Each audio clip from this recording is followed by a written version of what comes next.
என் வாழ்க்கையில் நான் நினைக்கிறது எதுவுமே நடக்க மாட்டேங்குது அப்படிங்கிற குறை உங்ககிட்ட இருந்துச்சு அப்படின்னா, இனிமே நீங்கள் நினைச்சபடியே நடக்கணும் அப்படின்னு ஆசைப்பட்டீங்கன்னா, ஒரு 4 விதமான முத்திரைகள், ஒரு முத்திரைக்கு 10 நிமிடங்கள் வீதம், 4 முத்திரைகளுக்குமாக சேர்த்து 40 நிமிடங்கள் முத்திரையை செய்யும் பொழுது ஓம் என்ற பீஜத்தை சொல்லிக்கொண்டே செய்து வர அற்புதமான தீர்வு. நீங்க நினைச்சது நடக்கும். முத்திரைகள் செய்து முடித்த உடனே வசம்பு துண்டை கரியாக்கி அந்த கரியை நெத்தியில பூசிக்கிட்டே இருந்தீங்கன்னா தொடர்ந்து நீங்க நினைச்சதை நடக்கிறத பார்க்க முடியும். என்ன பண்ணணும்? முதலில் ஆகாய முத்திரை, இரண்டாவது சங்கு முத்திரை. இது தனிச்சங்கு என்று சொல்வார்கள். சங்கு முத்திரை பெருவிரலை சுண்டு விரலின் கடைசி ரேகையில் வைப்பது சங்கு முத்திரை.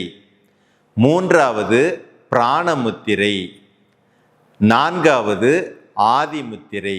இந்த 4 முத்திரைகளையும் தொடர்ந்து செய்து வர நீங்க நினைச்சது நடக்கிறதுக்கான சூழ்நிலைகள் உருவாகும். குருவே சரணம்.